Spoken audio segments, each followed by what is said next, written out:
Olá, você ligado aqui no nosso podcast Uma Taça de Prosa, uma ótima noite pra você, ótima noite de sábado, muitas coisas boas pra você, é o que eu desejo nessa noite, viu?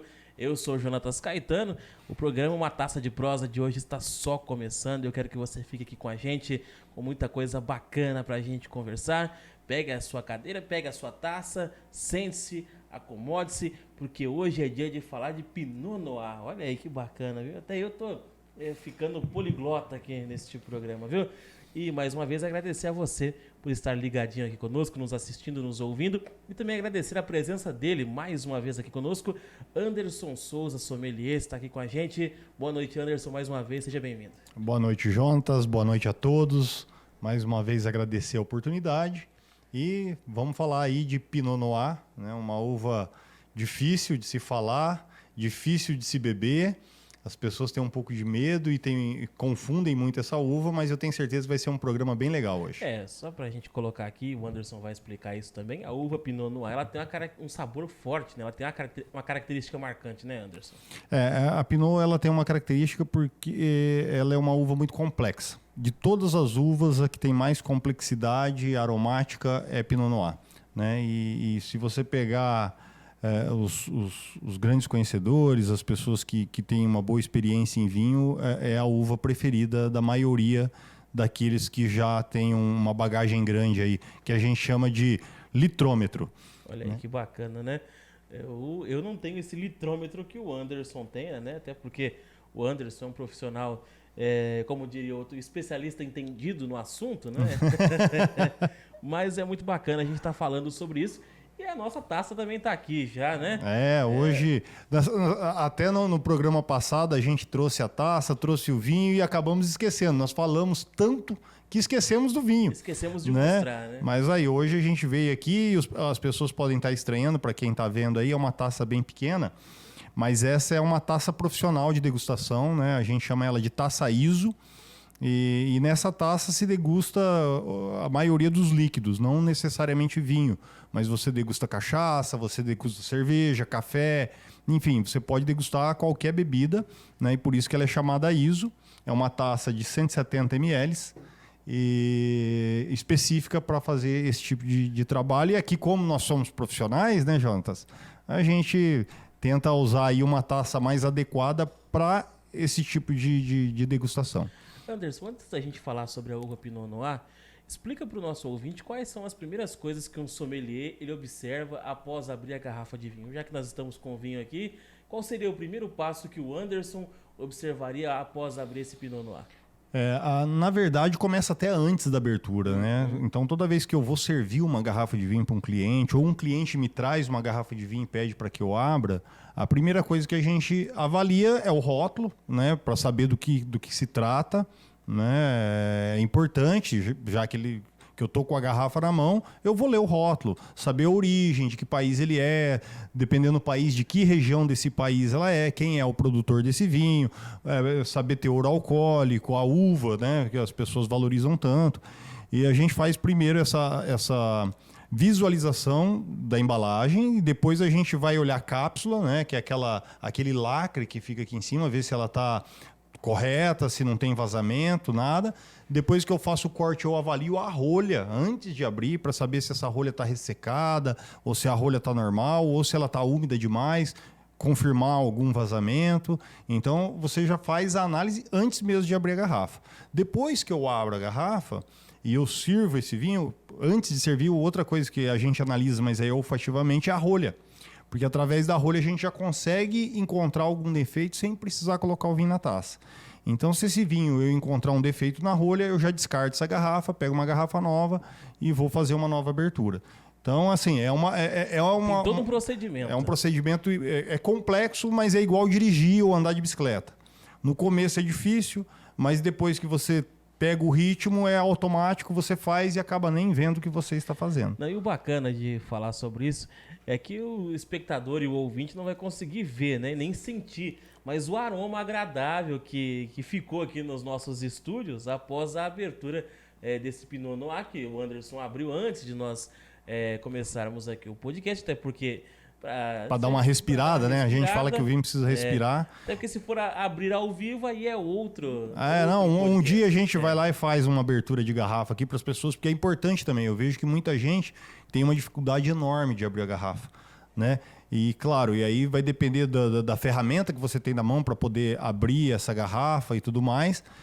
Mas é interessante sim, a gente até fazer de repente alguma coisa aí que a gente possa abrir uma garrafa ao vivo para as pessoas verem, né? Acho que é bem interessante.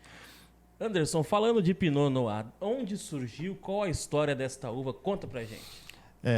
Dentro das uvas ícones, vamos dizer assim, né? Das uvas mais conhecidas, eu deixei propositalmente a Pinot Noir por último, justamente porque ela tem essa complexidade. Você viu que você consegue sentir o aroma, e nós estamos falando de um Pinot Noir simples, isso é importante dizer para as pessoas, né? Um Pinot Noir que a gente chama de entrada, né? Mas ele tem um aroma muito agradável, esse aroma se espalha pela sala. Isso já é uma característica da Pinot, é uma uva que tem exuberância, a gente costuma falar assim, sabe? Exuberância de aroma. Então ela tem essa intensidade, mostra bastante. Mas é uma uva bem difícil de se produzir, uma uva muito complexa de se entender, né? A maioria das pessoas se enganam com Pinot, porque elas, eu gosto daquele Pinot porque ele é levinho. É que a maioria dos Pinots que a gente está acostumado a beber no Brasil são Pinots leves, mas a Pinot ela consegue fazer vinhos aí bem potentes, né? Com bastante corpo, com bastante peso. É uma das uvas mais longevas que existem, apesar dela ter tanino muito macio. É um vinho, quando muito bem elaborado, ou um grande vinho, consegue guardar aí por até 100 anos. Então é uma uva que tem uma resistência à garrafa fantástica, e o melhor de tudo isso, ela fica 100 anos e ela melhora, né? Quando o vinho está jovem quando ele está no meio de idade ele é outro, e quando ele está lá é igual a nós seres humanos, a gente vai evoluindo, né? Alguns, diga-se de passagem. Mas aqueles alguns que evoluem, né? Ele vai melhorando. Claro que ele não tem aquele vigor que ele tinha quando ele era jovem, mas ele tem uma experiência gigantesca. E é mais ou menos isso que acontece com a Pinot Noir.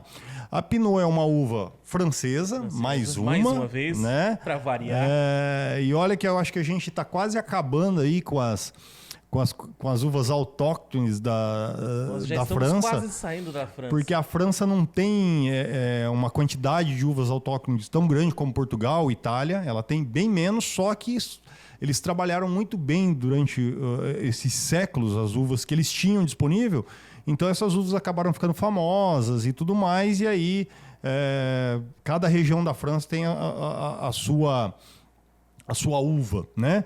A Pinot é uma uva originária de uma região chamada Borgonha, na França, aonde se faz grandes vinhos. Um dos vinhos mais caros do mundo está bem no coração da Borgonha, que chama Romanée-Conti, da vinícola que leva o mesmo nome, chama Domaine de la Romanée-Conti, né? É um ícone. Todo grande degustador sonha em um dia provar um Romanée-Conti, né? Nem que seja 50 ml, 30 ml, mas realmente, para quem tem oportunidade, é um vinho espetacular, fantástico, fora da curva. É um vinho também sobrenatural. De um preço bem elevado também, não é, Anderson? Não, porque ontem até estive com o Miguel, né? Miguel Francisco. Um abraço para ele também, deve estar nos assistindo, Miguel, né? A gente tava junto ontem e eu tava comentando isso, né? Um vinho, teoricamente, e por custo de produção e tudo mais, qualquer vinho feito em qualquer lugar não poderia custar mais do que $500. Ok que $500 não é barato. Se a gente converter isso em reais, nós estamos falando aí de R$2.500, R$3.000. Só que um Romanée-Conti, se você conseguir comprar uma garrafa, que já é difícil, você vai pagar no mínimo R$40 mil, dependendo da safra, mas pode chegar a R$200 mil. Então, assim, são vinhos caros, mas não pelo... Aí entra uma coisa que as pessoas, e é importante as pessoas saberem, não é só pelo líquido.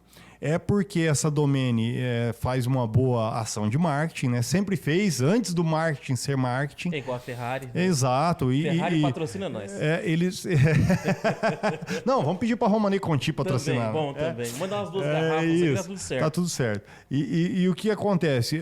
São vinhos que a produção... Uma coisa que é importante falar, isso aqui é diferente da produção de qualquer bebida. Por exemplo, uma cachaça, você pode fazer ela em qualquer época do ano. Claro que você tem as épocas mais propícias, você vai ter uma cachaça de melhor qualidade. Mas, teoricamente, você pode produzir, todo mês você pode produzir cachaça. Cerveja, mesma coisa. Você compra os ingredientes, você faz cerveja em qualquer época do ano. O vinho você só consegue fazer uma vez e a tua produção de uva é limitada.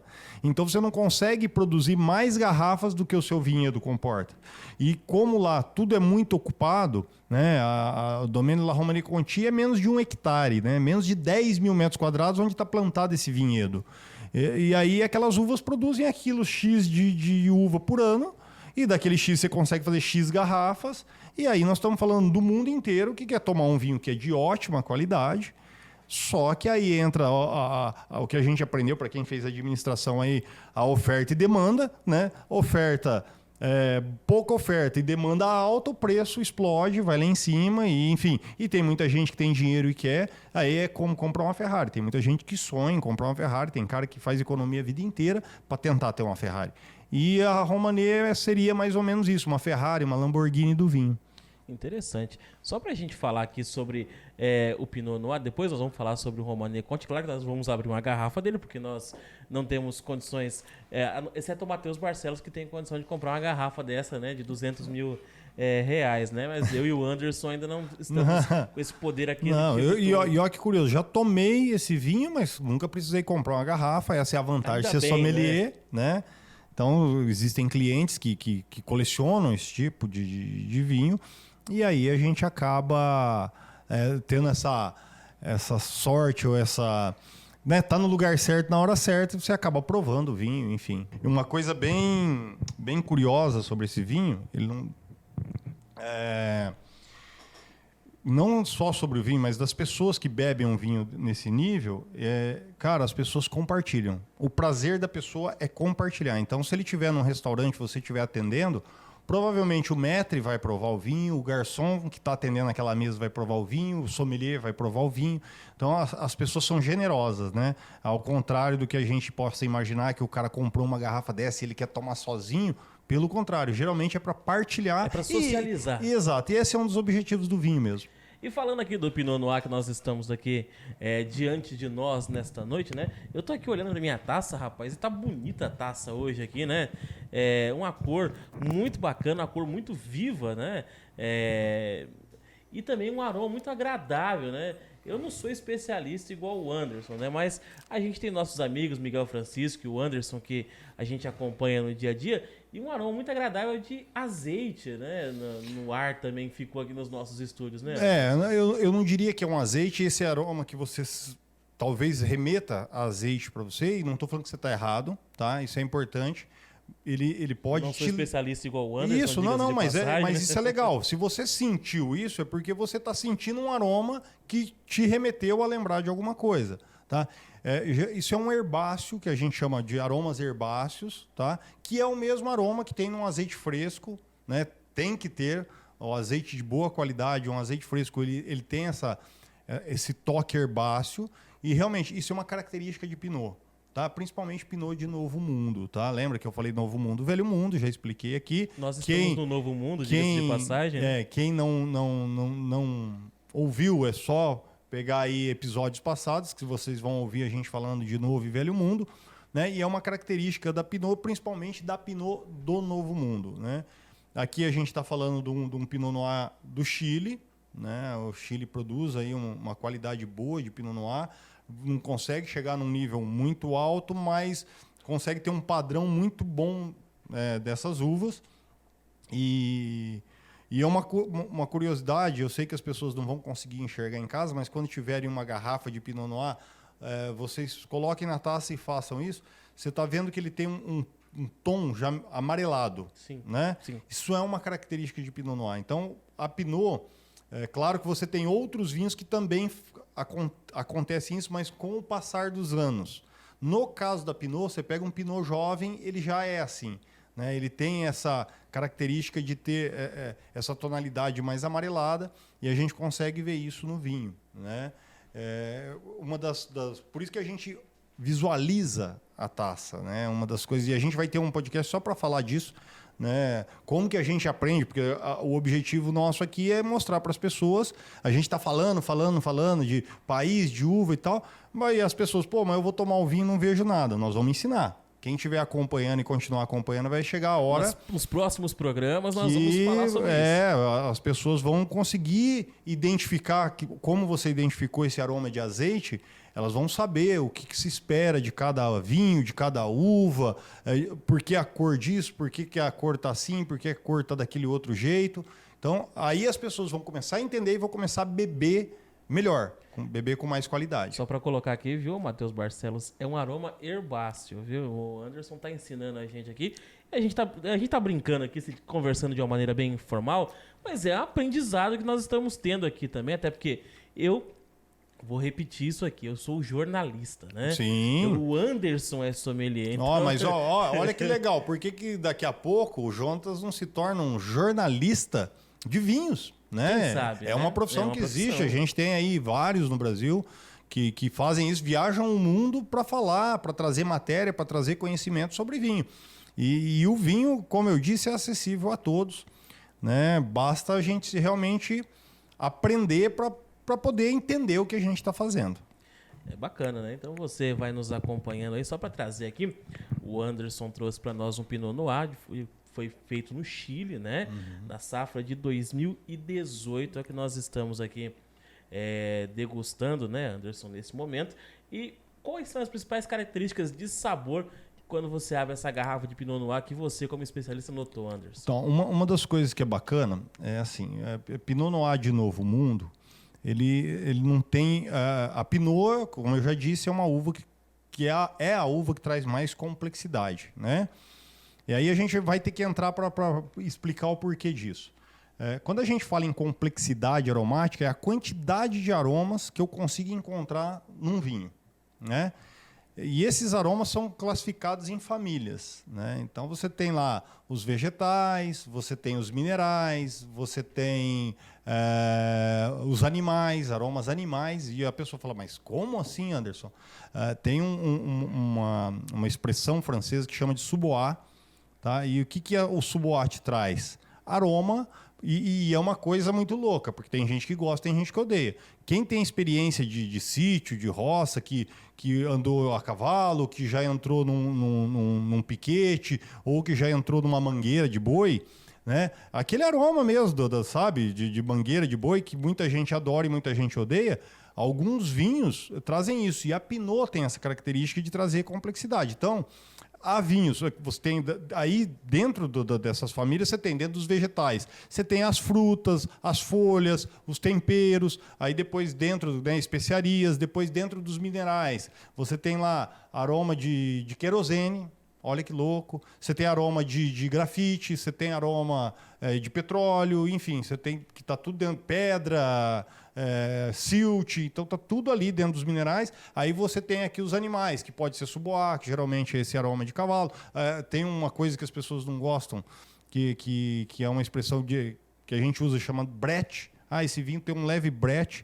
E o que é o brete? Brete é que o vinho, em algum momento, ele se contaminou por uma bactéria chamada Brettanomyces, e aí ele traz uma característica de aroma para esse vinho. Mesma coisa, tem gente que ama, tem gente que odeia. Claro que isso tem que ser dosado. É o paradoxo, né? Exato. Eu já gosto, porque é um aroma complexo, difícil de identificar, e quando você identifica que ele está numa quantidade legal, é bacana. Então a gente falou de tudo isso. Então tem vinhos que só traz fruta. Dentro da família ali das vegetais, ele vai te trazer fruta. Dentro das frutas, aí você tem a infinidade de frutas que a gente tem. Se é um vinho branco, pode trazer um limão, um cítrico, que a gente fala cítrico, pode trazer uma ameixa, pode trazer, enfim. Você tem todo o leque de frutas que está dentro dos vegetais, que está dentro das frutas, e daí a gente descreve as frutas. Depois você tem os minerais, aí depois você tem essas famílias, né, que eu já fui abrindo esses leques. Subdividindo, e isso existe até uma tabela para quem quiser pesquisar na internet. Entra aí e coloca tabela de aromas. Vai ver que vai aparecer uma tabela lá gigantesca, cheia de aromas, que são alguns, não são todos, né? E o que acontece? Cada uva, ela traz uma característica, 2, 3, né? E isso é complexidade. Se eu tenho um vinho que me traz fruta, que me traz aroma de louro, por exemplo. Estou chutando aqui, louro. Todo mundo sabe que é louro, né? Que a gente Folhinha, usa como põe no tempero, feijão. isso. Né? Cravo, canela. Depois ele tem um aroma de grafite. Depois ele tem ali um suboá. Quando eu junto vários aromas num vinho, eu digo que esse vinho é complexo. Tá?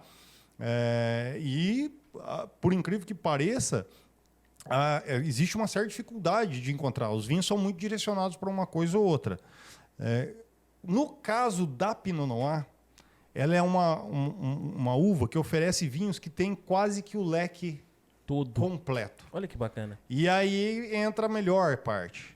Porque se eu compro um Pinot Noir, isso eu estou falando dos grandes Pinots, né? Mas eles trazem bastante. Então, se eu compro um Pinot Noir de velho mundo, ele vai trazer tudo isso, mas eu preciso esperar 10 anos para que essa garrafa evolua, para que esse vinho chegue nesse ponto, e quando eu abro a garrafa, a cada momento que eu levo o vinho no nariz ou tomo um gole do vinho, me aparece um aroma diferente. Já aqui no Novo Mundo, a fruta sempre é mais exuberante, sempre tem mais fruta, né? Mas uma característica que eu falo assim para as pessoas, que eu gosto de ensinar, que é batata, procura aroma de cogumelo. Né? Aromas terrosos que a gente fala. Então, sabe, folha seca, relva, um pouco desse herbáceo, né, que está dentro dos vegetais, um pouco de cogumelo, mas cogumelo é uma das coisas que é quase obrigatória a gente sentir, tanto no início como num vinho simples ou num vinho muito complexo. Essa parte de cogumelo aparece muito. Né? Para quem tem... conhece ou já cheirou, e isso é uma coisa importante também, né? Para quem quer conhecer vinho, a minha mãe me ensinou, quando eu era criança, que cheirar as coisas era falta de educação. Então, eu lembro que às vezes eu ia cheirar alguma coisa, ela chegava a corrigir, não faz isso é falta de educação. Que pena que ela fez isso. Se ela tivesse me deixado, porque eu sempre tive essa curiosidade de cheirar antes de colocar, né, levar à boca algum alimento e tal. Uma das coisas que é importante para quem quer desenvolver o olfato é começar a cheirar. Porque a gente não presta atenção no que a gente faz. Simplesmente a gente é automático. Pega uma fruta, coloca na boca, come. Ai, que fruta gostosa. E aí, vou falar uma coisa aqui que pode chocar muita gente. Não sei se você sabe. Mas a boca, a gente só consegue identificar 4 elementos na boca.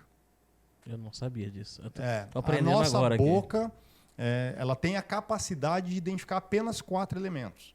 Sabe aquela coisa, esse morango tá uma delícia, tem um sabor de morango? Ele não tem sabor de morango porque sua boca não consegue identificar isso. O que você sentiu foi aroma. E aí o seu cérebro, você coloca na boca, pelo retrogosto, pelo retroolfato, eu consigo sentir esse aroma, a mensagem vai para o seu cérebro e você, isso aqui é um morango delicioso, olha... Mas na boca a gente só consegue sentir o que é ácido. E o que é ácido? Vinagre, limão, né? Isso é acidez.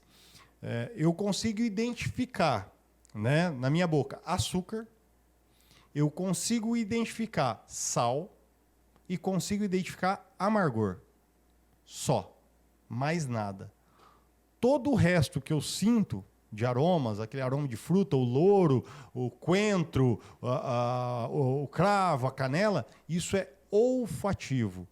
Então, por isso que eu falei, para quem não fez isso, comece a fazer, comece a cheirar as coisas, que você vai criar uma biblioteca de aromas gigantesco, se você já não a tem. Você cria um repertório imagético na sua mente, e é né? assim que você vai identificar o vinho, porque o sommelier ele não é um adivinho, é treino.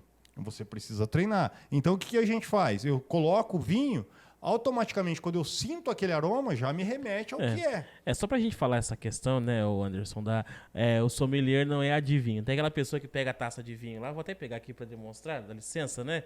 A pessoa chega aqui, ela gira, não sabe nem por que tá girando a taça, aroma de baunilha, não sabe nem o que é baunilha, não sabe nem de onde veio a baunilha. Exato. Né? E você sabe que o sommelier experiente, ele já pega um cara que não entende vinho nisso. Porque o cara começa a soltar uns aromas, muitas vezes ele pode até acertar, mas aquele aroma não é característico daquele vinho. Mas como o sommelier sabe? Mas daí eu estudei, né? Eu sommelier, né? Eu estudei bastante para saber qual uva tem, não tem, enfim. E qual região que pode trazer, pode deixar de ter dentro daquela uva. Então, você tem uma certa experiência e mais um detalhe, tá? Não sei 5%. Porque é impossível humanamente você conseguir provar todos os vinhos de todos os lugares, de todos os produtores, porque são muitos vinhos, né? Só para você ter uma ideia, um sommelier prova por ano, um sommelier experiente que está nativo aí, que degusta muito, né? Pode chegar aí a 5.000 garrafas, rótulos, né? Diferentes por ano. É muito. É muito. Se você dividir isso por dia, você vai ver que o cara tem que provar vinho todo dia e uma quantidade grande de vinho, né? Mas isso estou falando dos grandes. Mas, em média, aí é 2.000 rótulos por ano que um sommelier prova. Tá? 2.000, que também é bastante coisa, né? É muita coisa. Só que se eu provar 2.000 rótulos por ano, a cada ano, né, novos rótulos chegam ao mercado. Então, Ou seja, às vezes, você não vai vencer nunca. Nunca. Não existe, não tem capacidade humana para fazer isso, né? Então é importante as pessoas saberem disso também, né? Parece que mas é uma coisa que você tem uma limitação, porque você tem tantas horas por dia, você tem tantos dias por ano, tantas semanas, enfim, para completar o ano. Você tem que avaliar, pô, né? E assim, claro, oportunidades. Pô, de repente um produtor manda uma garrafa, prova aí, fala o que você acha do meu vinho. Vai ter uma degustação numa importadora, vai lá. Geralmente os caras colocam 400, 500 rótulos na degustação, você não consegue degustar um terço disso. É impossível num dia, né? Então você foca, o que eu quero provar hoje? Eu quero provar isso, quero provar aquilo. Você já vai mais ou menos com a mentalizando aquilo que você quer. Eu vou fazer, porque senão... E outra coisa importante, né? As pessoas podem até achar nojento o que eu vou falar, mas sommelier, pelo menos os profissionais de verdade, ele não bebe vinho numa degustação. Ele gospe o vinho. Né? Porque se ele for beber, que seja um golinho de cada vinho, você prova 50 vinhos, você está embriagado. E não é essa a função. O cara embriagado já não consegue identificar mais nada. Né? E também, fora isso, a gente tem uma limitação de paladar. Chega uma hora que seu paladar cansa, por isso que água é um dos melhores amigos de sommelier. Então, sempre, após você provar um vinho, você coloca uma água na boca, você dilui mesmo aquele álcool que é mínimo, que está na boca ali, você vai sentindo, ele chega no final da noite, você já sente, opa, o álcool... Você sabe que você foi bem no teu dia de trabalho, quando você trabalha num restaurante, quando chega no final da noite que vai fechar o restaurante, que você já está meio bambo. Bambo, é porque você abriu muita garrafa de vinho. E aí você provou os vinhos, mesmo cuspindo, você tem uma injeção, mesmo não querendo, você tem uma ingestão de álcool, né? Então, no caso da Pinot Noir, qual é a temperatura ideal para servir, Anderson?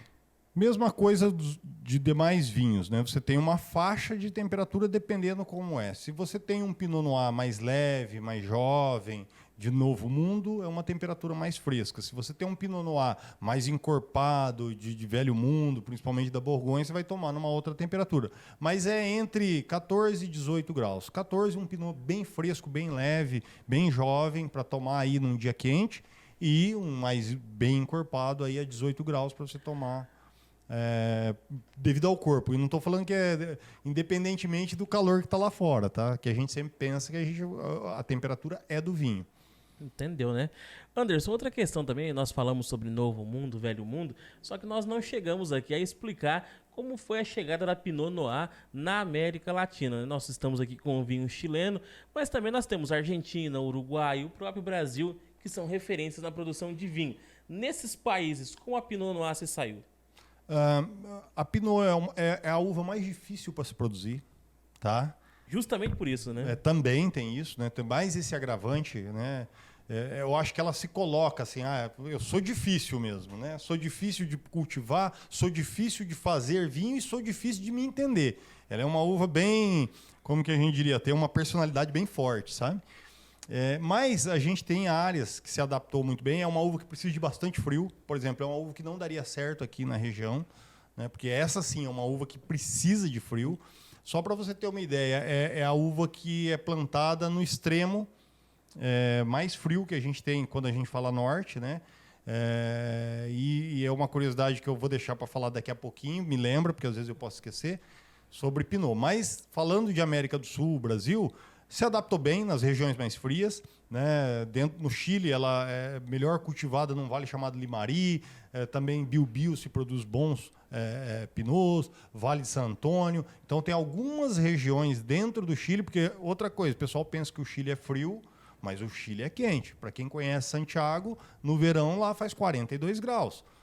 Então, parece frio por causa das cordilheiras, mas, na verdade, como os vales estão nas baixadas, esses lugares são bem, bem quentes.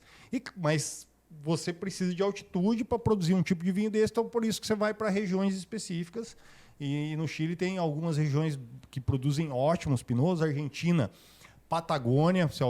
Anderson, mas aonde na Argentina? Patagônia, porque é o lugar mais frio da Argentina, né?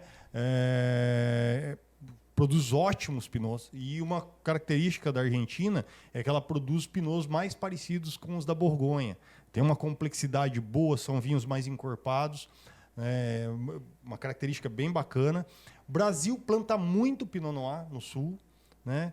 Mas a gente não vinifica o Pinot Noir em tinto. E aí vem a surpresa, né? Lembra que eu falei, me lembra? É sobre isso. A Pinot... na França, ela é muito plantada, principalmente nessa região mais fria, que é a região da Champagne.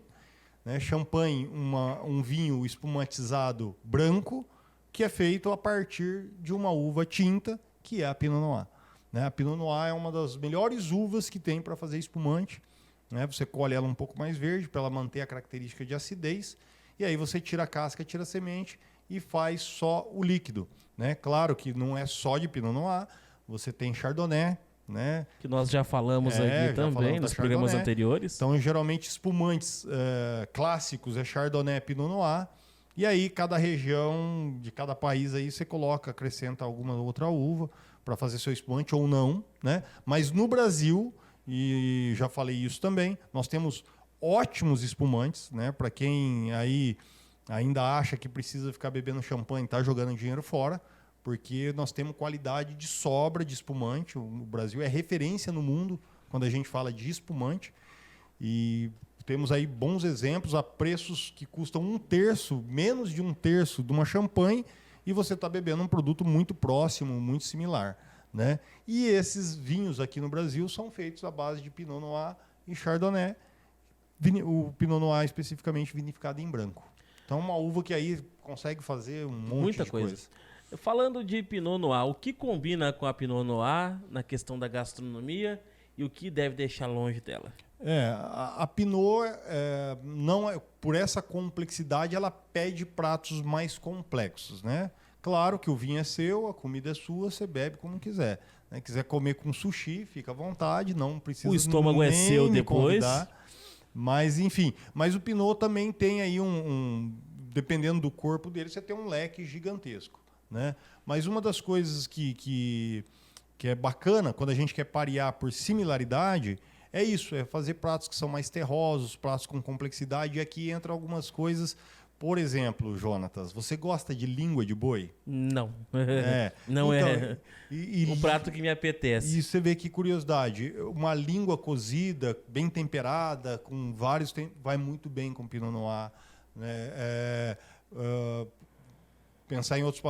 uma galinha de Angola, vai muito bem, uma galinha de Angola cozida, uma galinha caipira. Galinha caipira do sítio. Né? Vai muito bem. Então, vai depender muito como você vai preparar o seu prato, né? E qual vinho é esse seu Pinot, se é um vinho mais leve ou mais encorpado, mas ela vai pedir coisas mais complexas. Por exemplo, churrasco, Anderson, dá certo?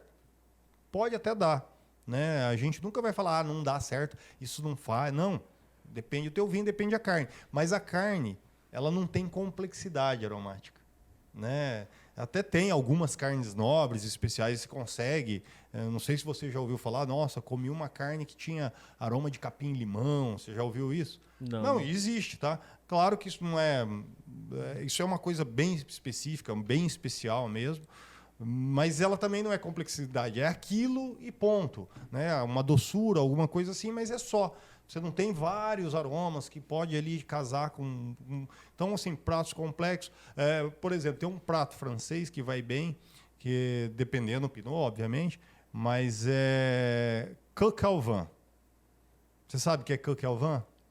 Pato. Posso resumir? Pato ao vinho? Galo velho. Galo velho. Cozido no vinho. Que coisa. Galo velho cozido no vinho. Então, por isso que eu falei, um frango, né? Porque a carne do frango tem bastante complexidade. Pela gordura, pela pele, pela própria carne. E por que caipira e não de granja? Porque a granja, O frango de granja ele tem menos complexidade aromática. Já uma galinha caipira tem mais Até porque o frango de granja, todo mundo sabe que o gosto do frango de granja é o tempero que a gente coloca nele, né? Não, mas tem uma coisinha. Se a gente procurar, tem. Não vamos desmerecer o franguinho, não. Ele é bom, eu gosto de um franguinho. Pode ser de granja, de preferência caipira, mas pode ser de granja. Mas o que eu diria para as pessoas, por exemplo, a pergunta que o Jonas quer fazer, que eu vou me antecipar. Né? Anderson, fala um prato aí que seria... E, como sempre, aqui eu gosto de fazer coisas que estão acessíveis às pessoas. Né? Não vou levar o conhecimento que eu tenho para... olha, faça isso que as pessoas não vão... Ninguém vai fazer o cocovan aí, né? Mas um prato que leva cogumelo, por exemplo, uma carne, compra... E olha que curioso, compra lá um músculo, né? Uma carne acessível. Uma carne assim, boa pra caramba, tem complexidade, né? Pega um músculo, cozinha ele na panela, deixa ele dar aquela queimadinha, põe uma cebola, pimenta do reino, lembrando mais uma vez o Whitson Vessel, não pode faltar a pimentinha do reino. Coloca uma pimentinha do reino, deixa tudo prontinho, pega uma frigideira à parte, coloca uma manteiga, coloca lá um cogumelo, de preferência que não seja Paris, porque Paris é um cogumelo aguado e não muito aromático. Então vai num champignon, vai num portobello, corta ele ali, os pedacinhos, coloca na frigideira, dá uma fritada nele ali com aquela manteiga, temperadinha, se quiser colocar um salzinho também, uma pimentinha, colocou. Quando a carne estiver quase pronta, pega esse cogumelo e vira na panela. Faz essa carne com cogumelo, faz um arrozinho básico ali, só um alhozinho e tal, coloca no prato, o feijãozinho que não pode faltar, somos brasileiros, né? A gente vive à base do feijão, e tenta harmonizar esse vinho com arroz, feijão. O feijão é só para complementar por causa do brasileiro. Poderia tirar o feijão. O arroz, a carne e esse cogumelo ia ficar um prato muito bacana. Bem legal, assim, para harmonizar com o Pinot Noir. E aí, claro, agora eu vou fazer o merchan, né?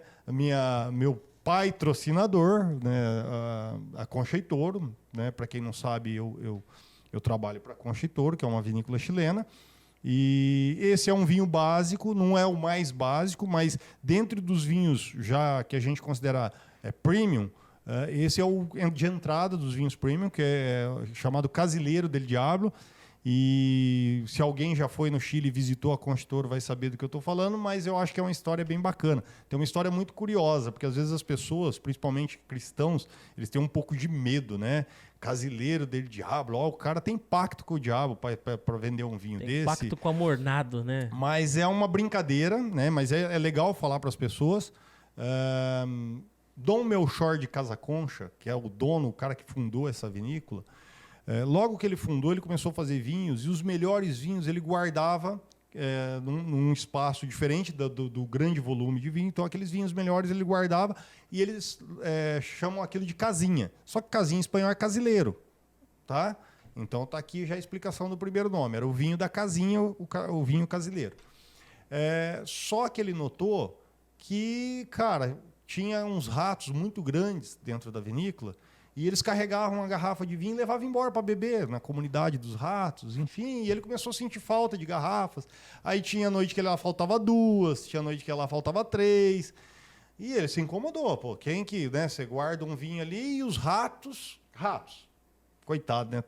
Acho que não podemos nem menosprezar os ratos, né? Pobres ratinhos, né? Mas alguém ia lá e pegava essas garrafas de vinho, então surrupiavam, roubavam, né? Essa é a palavra Vamos certa. explicar melhor?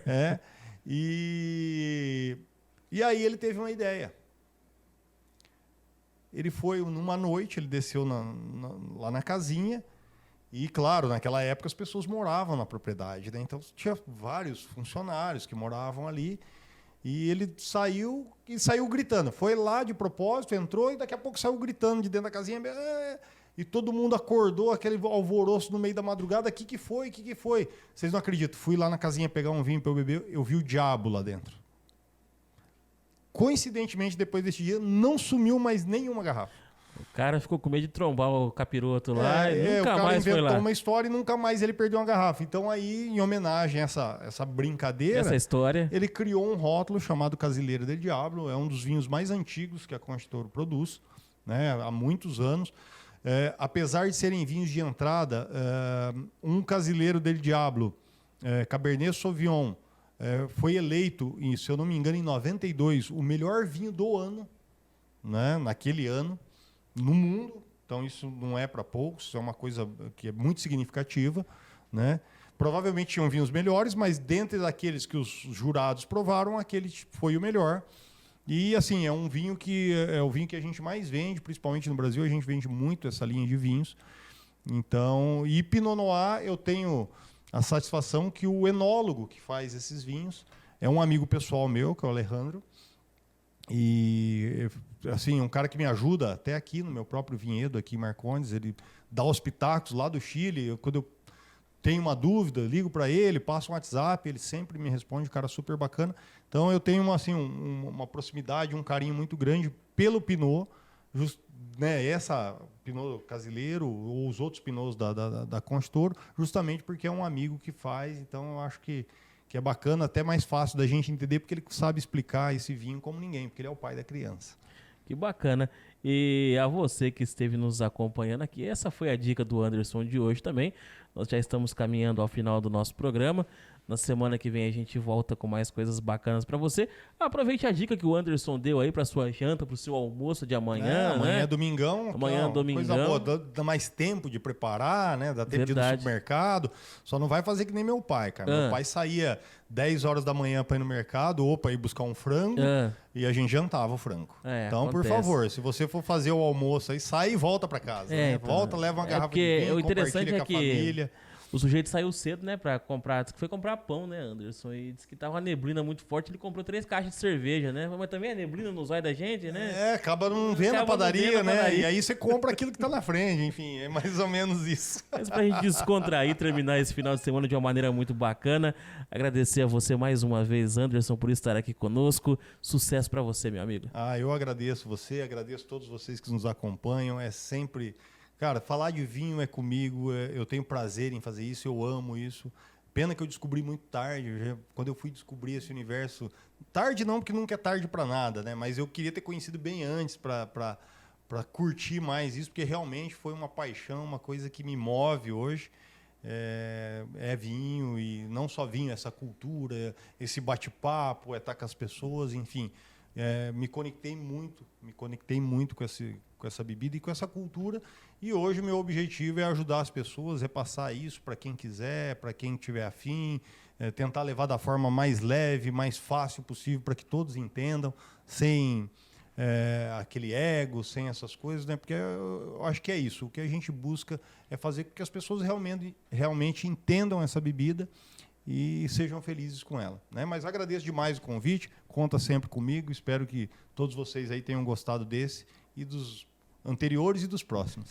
É isso aí, agradecer a nossa equipe também, Matheus Barcelos, Ricardo Barcelos, o Yuri Aquino, e a você que esteve aqui ligadinho conosco até agora, desejar um ótimo término de sabadão aí, bacana, coisas boas pra você. E a gente volta na semana que vem. E para fechar nosso programa, eu deixo para você a frase do meu saudoso amigo Walter Rabelo, que hoje mora no céu. Queridos amigos, creia no Deus que criou o homem e não no Deus que o homem criou. Até o próximo programa, se Deus quiser, tomara que ele queira. Tchau, fiquem todos com Deus e nós vamos degustar nosso vinho aqui agora. E você fica por aí. Um ótimo final de semana para você, viu? Saúde. Saúde, um forte abraço a todos. Fiquem todos com Deus.